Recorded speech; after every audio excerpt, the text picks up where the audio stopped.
Hello everyone, welcome to my channel Tanuja by studies. और कैसे हैं आप सब लोग और आप लोग की पढ़ाई कैसी चल रही है? एकदम फुल ऑन मोड में। ओके, तो बताइए मुझे अपने अपने एक्सपीरियंस। अगर आपको फिर भी कोई प्रॉब्लम आ रही है तो डू लेट मी नो। हो सकता है मेरा कुछ गाइडेंस आपको कुछ हेल्प कर दे, राइट? तो चलिए शुरू करते हैं without wasting time. Last class में हमने पूरा ब्लड के बारे में पढ़ा था डिटेल में। Now we will talk about the blood groups. Okay, तो चलिए ब्लड ग्रुप्स को समझते हैं, थोड़ा डायग्रामेटिक वे में समझेंगे ताकि बहुत अच्छे से वो क्लियर होगा। So as you know, blood of human being differ in certain aspects, though it appears to be similar, right? So various type of grouping of blood has been done. Two such grouping is ABO and RH are widely used all over the world. Okay, तो पहला पढ़ते हैं हम ABO blood grouping. So ABO grouping is based on the presence or absence of two surface antigen that is chemical that can induce the immune response on RBC, namely A and B antigen. ठीक है ना? तो मैं थोड़ा सा एक बार आपको बता देती हूँ, फिर हम इसको पूरा रीड कर लेंगे तो आपको पूरा अच्छे से क्लियर होगा। देखिए, जो हमारी आरबीसी होती है, हमारी आरबीसी के ऊपर कुछ शुगर मॉइटी प्रेजेंट होती है, कुछ पर्टिकुलर सब्सटेंस होते हैं जिन्हें ही हमें एंटीजन का नाम दे रहे हैं। तो अगर इसके ऊपर ये एंटीजन है जिसको मैं फॉर एग्जाम्पल बोल रही हूँ एंटीजन ए, ठीक है ना? तो अगर इसके ऊपर एंटीजन ए प्रेजेंट होता है तो ये डिनोट करता है ब्लड ग्रुप ए को।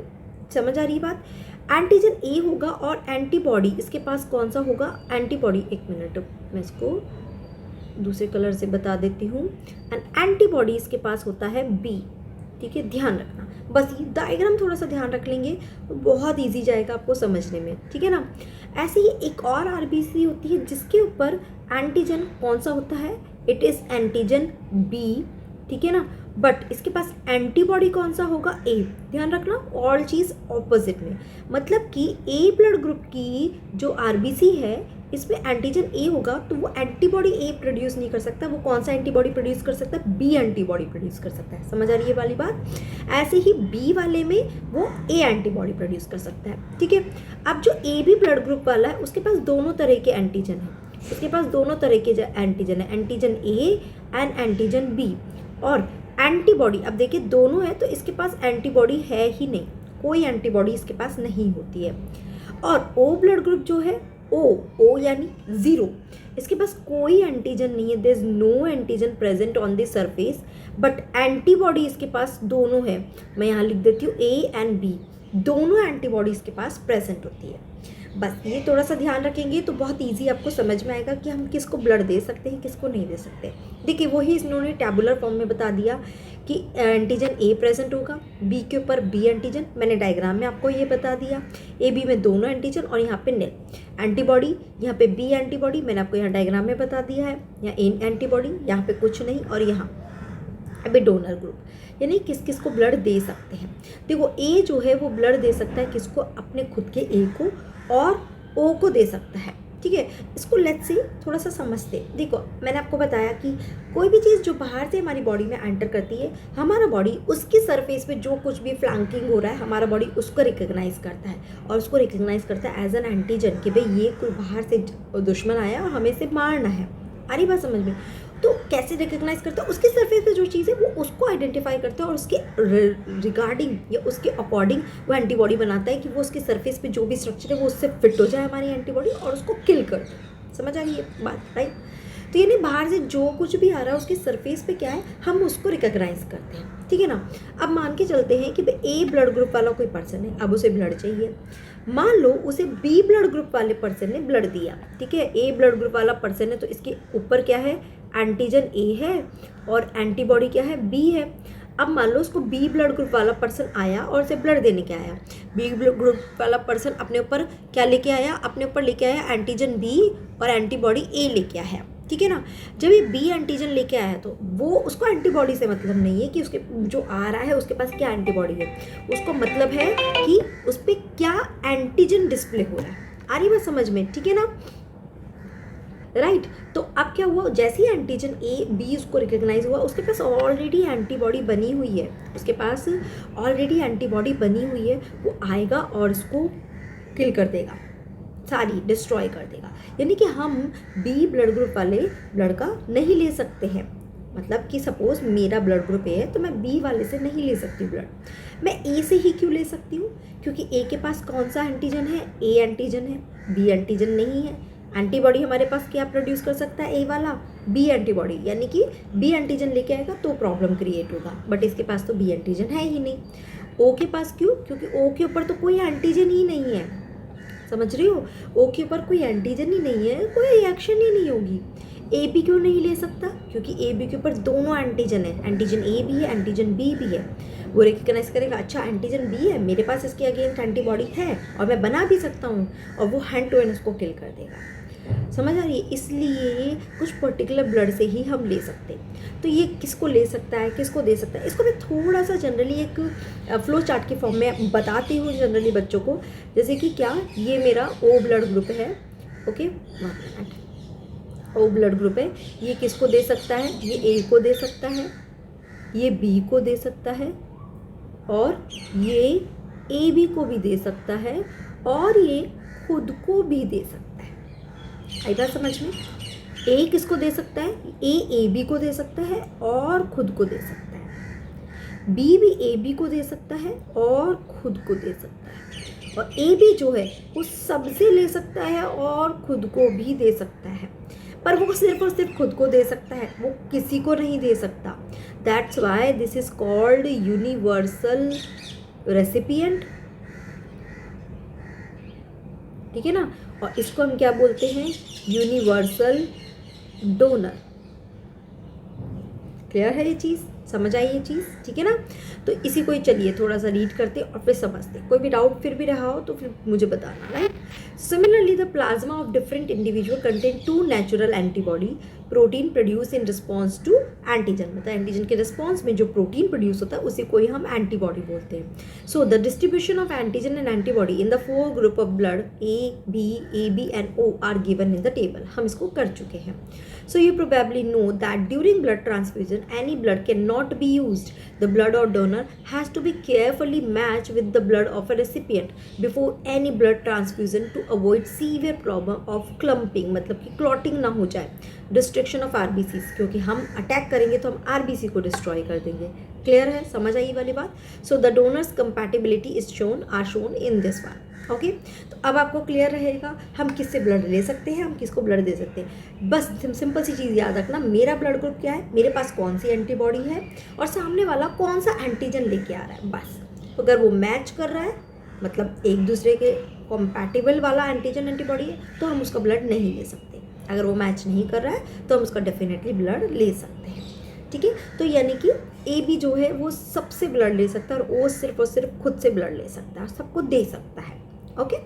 So from the above mentioned table it is evident that group O blood can be donated to person with any blood group and hence O group individual are called universal donor, हम बता चुके हैं, right. And a person with AB blood group can accept blood from the person with AB as well as other groups of blood, therefore such person are called universal recipient. Clear है ये चीज़, चले आगे। Now let's go further.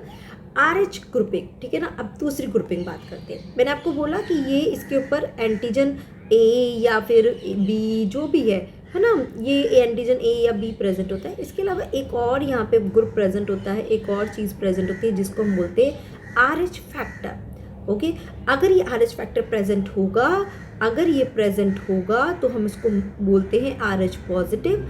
अगर ये absent होगा, ये नहीं होगा इस सरफेस पे, किसी के सरफेस पे, RBC की सरफेस पे नहीं होगा, तो मैं इसको बोलूँगी RH नेगेटिव। समझ आई ये चीज़, RH पॉजिटिव बोलेंगे, RH नेगेटिव बोलेंगे, इसी बेस पे हमने उसको बोलता है RH grouping, okay. So another antigen RH antigen similar to one present in rhesus monkey, सबसे पहले इसको आइसोलेट किया था रीसस मंकी से, दैट्स वाई उसको नाम दे दिया गया था RH, okay. So also observe on the surface of RBCs of majority nearly 80% of human, such individual are called RH positive and those in whom this antigen is absent are called RH negative, right.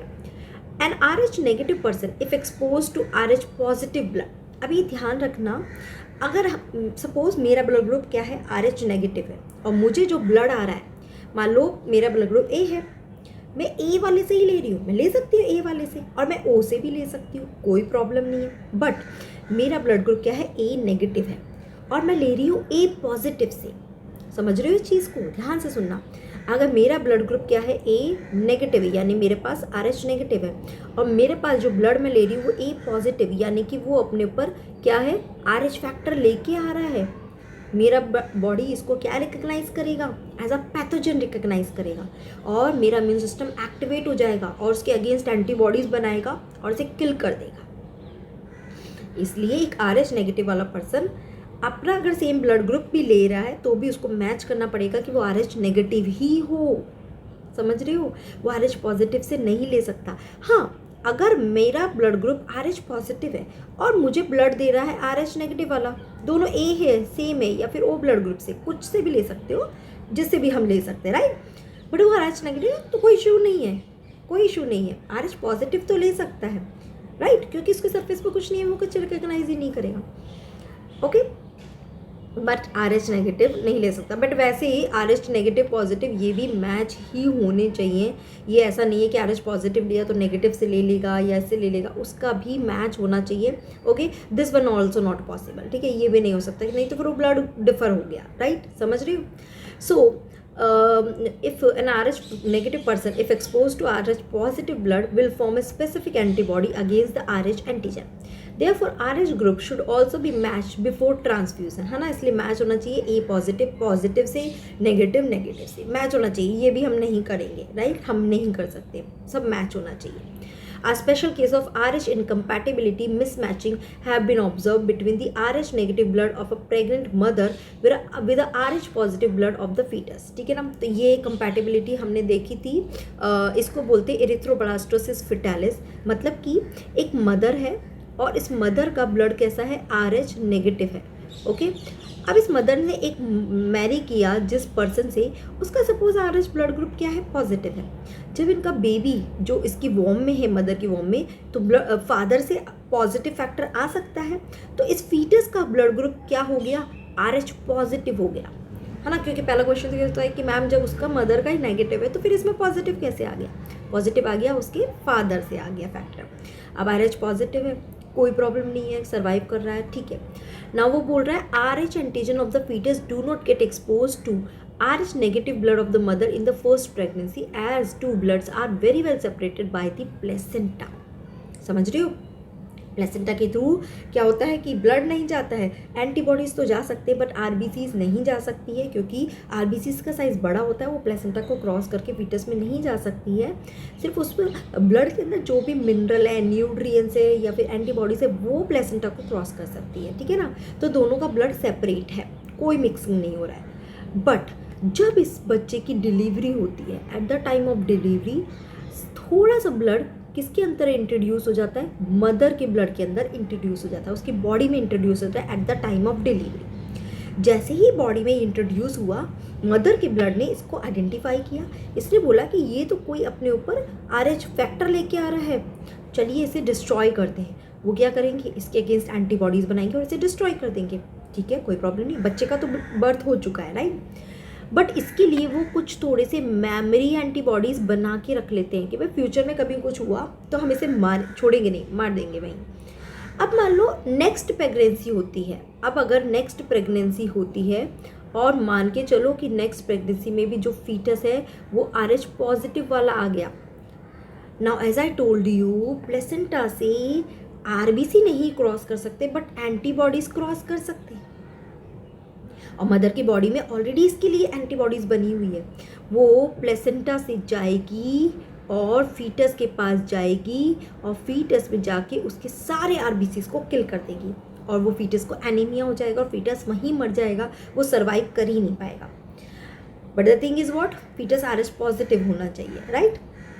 This is problem is called as erythroblastosis fetalis, जिसमें next pregnancy survive ही नहीं कर पाएगी।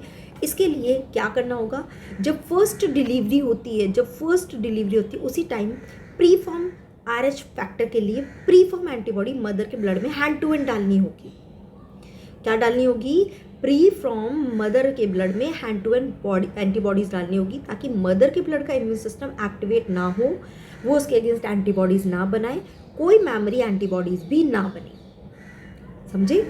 इसलिए pre form antibodies hand to hand हम डाल देते ताकि मदर कोई मेमोरी एंटीबॉडीज़ बनाकर ना रखे, तो फिर नेक्स्ट प्रेगनेंसी पॉसिबल हो पाएगी, सस्टेन कर पाएगी। समझे, वही ये बोल रहा है। So it's separated by placenta. However during the delivery of first child there is a possibility of exposure of maternal blood to small amount of RH positive blood from the fetus. In such case the mother start preparing antibodies against RH antigen in her blood, है ना, उसके against बनाएगा। In case of her subsequent pregnancy, अब next pregnancy जब हुई, the RH antibodies, जो memory antibodies उसने बना के रखी है मदर ने, from the mother can leak into the blood of the fetus and destroy the fetal RBCs. This could be fatal to the fetus or could cause severe anemia and jaundice to the baby. This condition is called erythroblastosis fetalis. This can be avoided by administering anti-RH antibody to the mother immediately after the delivery of first child, है ना। Hand to hand डालना पड़ेगा ताकि mother का immune system activate ना हो और वो मेमोरी एंटीबॉडीज ना बनाए। समझ आ रही है बात, क्लियर है क्या होता है RH फैक्टर से रिलेटेड। चलिए अब आगे बात करते हैं coagulation of blood, blood clotting होता कैसे है। So you know that when you cut your finger or hurt yourself, your wound does not continue to bleed for long time. Usually the blood stop flowing after some time. Do you know why? Blood exhibit coagulation or clotting in response to an injury or trauma. ठीक है ना, तो जैसे ही cut लगा वहाँ पे कुछ time बाद आप देखेंगे क्लॉट बन गया और ब्लड का फ्लो होना स्टॉप हो गया। This is a mechanism to prevent the excessive loss of blood from the body. You would have observed a dark reddish brown scum form at the site of cut or an injury over a period of time. अब देखिए वहाँ पे एक red colour का वहाँ पे injury के time जगह पे बन जाता है, right. It is a clot or coagulum formed mainly of a network of threads called fibrin in which dead and damaged form elements of blood are trapped. ठीक है ना, तो इसको थोड़ा सा समझते हैं कि फिब्रिन क्या है। They are form by the conversion of inactive fibrinogen in plasma by the enzyme thrombin. Thrombin in turn are form from the another inactive substance present in the plasma called prothrombin. Now an enzyme complex thrombokinase is required for the above reaction. This complex is form by the series of linked enzymatic reaction which is called cascade process involving a number of factors present in the plasma in an inactive state. An injury or trauma stimulate the platelets in the blood to release certain factors which activate the mechanism of coagulation. ठीक है ना, चलिए इसको समझ लेते हैं क्या होता है। जैसे ही कोई कट या फिर कोई इंजरी होती है, ठीक है ना, जैसे ही कोई कट या फिर कोई इंजरी होती है तो क्या होता है, जो प्लेटलेट्स है वो क्या करता है, कुछ फैक्टर्स है उसके अंदर जिनको हम बोलते हैं क्लॉटिंग फैक्टर्स। ये क्लॉटिंग फैक्टर क्या हो जाते हैं, एक्टिवेट हो जाते हैं। एक्टिवेट होने से क्या करेंगे, ये कास्केड करते हैं। कास्केड यानी कि मतलब क्या, एक रिएक्शन हुई, उसने दूसरे को किया, उसने तीसरे को किया, एक कास्केड रिएक्शन शुरू होती है और एक एंजाइम को एक्टिवेट करते हैं which is the thrombokinase enzyme. ठीक है, ये एक्टिव हो जाता है। जैसे ही ये एक्टिव होता है ये क्या करता है, ये कन्वर्ट करता है प्रोथ्रोम्बिन, क्या ध्यान रखना, प्रोथ्रोम्बिन को, ओके एक मिनट, प्रोथ्रोम्बिन को किस में कन्वर्ट कर देता है, थ्रोम्बिन में कन्वर्ट करता है ना।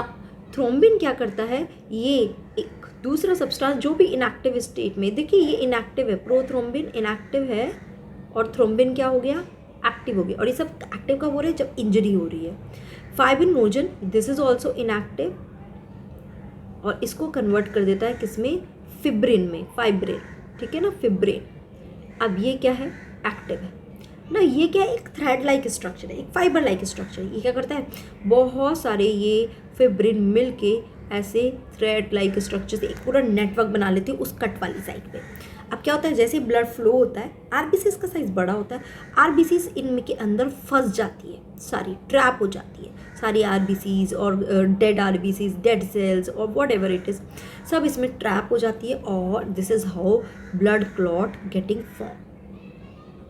समझ आया कैसे बनता है, ध्यान रखना। इसमें फैक्टर्स होते हैं और इसमें एक आयन होता है that is called the calcium ion which is very much require for the blood clotting. ध्यान रखना, इसका हर जगह बहुत इंपॉर्टेंट रोल होता है। तो समझ में आया, जो अभी हमने पढ़ा वो ही मैंने आपको यहाँ पे एक फ्लो चार्ट के फॉर्म में बताया, right. So certain factors release by the tissue at the site of injury also can initiate coagulation. Calcium ion play very important role in clotting, right. तो ये ध्यान रखना, इस पर क्वेश्चन बन सकता है, राइट, इस पर क्वेश्चन फ्रेम हो सकता है। चलें आगे। नाउ लास्ट टॉपिक पढ़ते हैं आज के लिए, लिम्फ, जिसको हम टिश्यू फ्लूइड भी बोलते हैं। ठीक है, क्या होता है पहले मैं आपको समझा देती हूँ, फिर हम इसको फटाफट से रीड कर लेंगे, ठीक है ना। ओके, मान के चलिए this is the tissue. Okay, अब इस टिश्यू में we know very well, tissue है तो उसके अंदर बहुत सारी सेल होंगी, तो यहाँ पे क्या होगी, बहुत सारी ये सेल है। ओके, नाउ ये सेल है और इनके बीच बीच में से क्या फ्लो करती रहती है, कैपिलरीज, ब्लड कैपिलरीज, राइट। इस ब्लड कैपिलरी के अंदर क्या फ्लो होता है, ब्लड फ्लो होता है, राइट।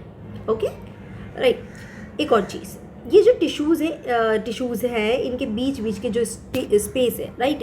ओके, आप इस टिश्यू समझ लो, ये बहुत सारे टिश्यूज़ हैं, इनके बीच के स्पेस को हम क्या बोलते हैं, इंटरस्टिशियल स्पेस, इंटरस्टिशियल स्पेस, ठीक है।